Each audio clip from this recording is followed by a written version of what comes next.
பல படங்களை எடுத்திருக்கிறார்கள், சினிமா படங்களை எடுத்திருக்கிறார்கள். அந்த படத்தை பார்க்கும் பொழுது, இயேசுடைய கேரக்டரை பார்க்கும் பொழுது எந்த அளவுக்கு அவர் துன்புற்றிருக்கிறார் என்பது நமக்கு தெரிய வரும்.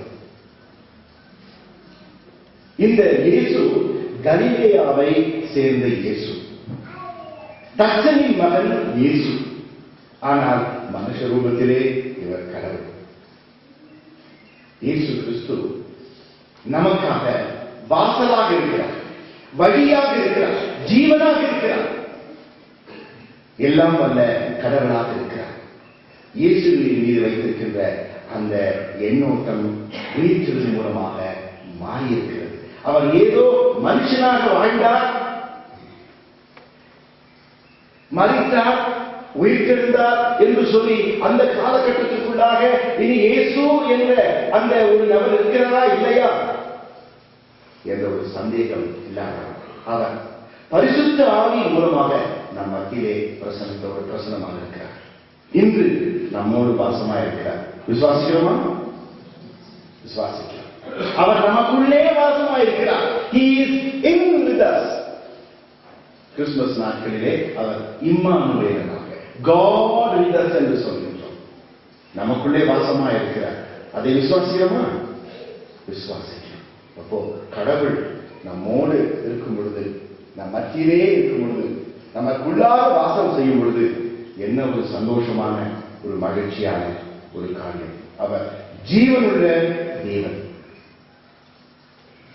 மரணத்தை குறித்துதான நம்முடைய எண்ணோட்டம் மாறி இருக்குது என்று சொன்னேனே. மரணத்தை குறித்துதான பயத்தை நாம் எடுத்துக்கொள்ள வேண்டும். ஆனால் எதுக்கு பயப்பட வேண்டும்? We don't need to fear death, but we should fear சொல்லுங்க, உயிர்த்தெழுதல் மூலமாக மரணத்தின் மீது வைத்திருக்கின்ற அந்த பயம் நீங்கி இருக்கிறது. ஏனென்றால் மரணமே ஒரு கூறங்கே, பாதாளமே ஒரு ஜெயமங்கே என்று சொல்லி மரணத்தை ஜெயித்திருக்கிறார். அப்படி என்றால் நாம் பாவத்திற்காக தான் பயப்பட வேண்டும். We should be fear, we should have fear on sin. அப்படி என்றால் நம்முடைய வாழ்க்கை ஒரு புது வாழ்க்கையாக மாற இருக்கிறது. ஒரு புதிய புரிவோடு உயிர்த்தெழுந்த இயேசு நம்மோடு இருக்கிறார், என்னோடு இருக்கிறார். அவரை வழிநடத்த இருக்கிறார், அவரை ஆசீர்வதிக்க இருக்கிறார். ஏன் இத்தனை நாட்களாக நான் உபவாசித்திருக்கின்றேன், ஜெபித்திருக்கின்றேன், அவருடைய வசனத்தை தியானித்திருக்கின்றேன். அர்ப்பணிப்பு என்றார், தியாகம் என்றார், அன்பு என்றார். அதை நான் விசுவாசிக்கிறேன். என்னுடைய விசுவாசத்தை கிரியை மூலமாக நான் காண்பிக்கிறேன். இந்த தருணத்தை, இந்த வாய்ப்பை, இந்த வசதியை நாம் ஒவ்வொருவருக்கும் தர இருக்கிறார். கடைசியாக 1982 ஆண்டு அமெரிக்க ஐக்கிய நாடுகளுக்கு ஜார்ஜ் புஷ் வைஸ் பிரசிடென்டாக இருந்தார். 1982 அந்த சமயத்திலே ரஷ்ய நாட்டின் அதிபர் லியோனிட் பிரெஸ்னேவ் அவர் மரித்து போனார். அவருடைய அடக்க ஆராதனைக்காக, அவருடைய ஃபியூனரலுக்காக ஜார்ஜ் புஷ் வைஸ் பிரசிடென்ட் என்ற நிலையிலே அந்த நாட்டிற்கு சென்றார்.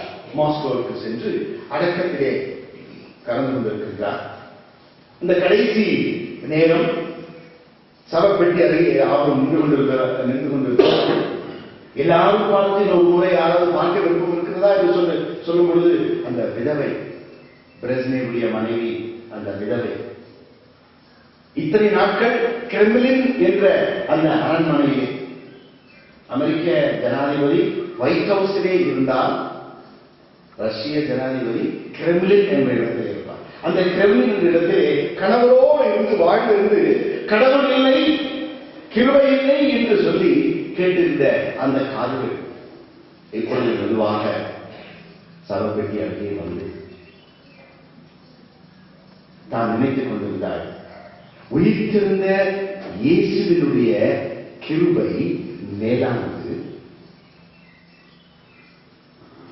அந்த இயேசுவின் மீது வைத்திருக்கின்ற அந்த நம்பிக்கை இவர் மீதும் இருக்கட்டும், இவரும் பரலோகத்திலே வாழட்டும் என்று சொல்லி மரித்து போன லியோனிட் பிரெஸ்னேவ் அவருடைய நெஞ்சிலே ஒரு சிலுவை குறியை போட்டார். இது எல்லாருக்கும் ஆச்சரியம் தரக்கூடிய ஒரு காரியமாக இருந்துச்சு. Highest civil disobedience. மாஸ்கோவில் எடுத்துக்கொள்கிறானால் ஹையஸ்ட் சிவில் டிசோபீடியன்ஸ். கடவுள் இல்லை, ஏத்தியிஸ்ட் என்று சொல்லி பிரசங்கித்து வந்த அந்த நாட்டிலே அந்த ஜனாதிபதி தன்னுடைய மனைவி, விதவை மனைவி சிலுவை போட்டு பிறகு அந்த அடக்க ஆராதனை முடிந்தது.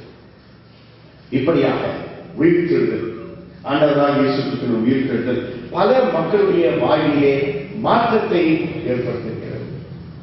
நாமும் கூட மாறியிருக்கிறோம் என்று நாம் விசுவாசிக்கிறோம். உயிர்த்தெழுந்த கிறிஸ்து இன்று நம்மோடு இருக்கிறார், உயிர்த்தெழுந்திருக்கிறார். அது நமக்கு மகிழ்ச்சியை தருகிறது. கர்த்தர் நம் ஒவ்வொருவரையும் ஆசீர்வதிப்பாராக. ஆமென்.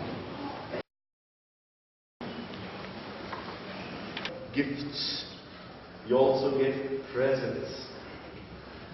With Easter, the time of penitence, the time of fasting, the time of prayer, and the time of serious meditation comes to an end.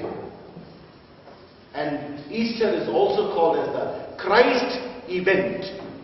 The Christ event, which is historically a big event in the history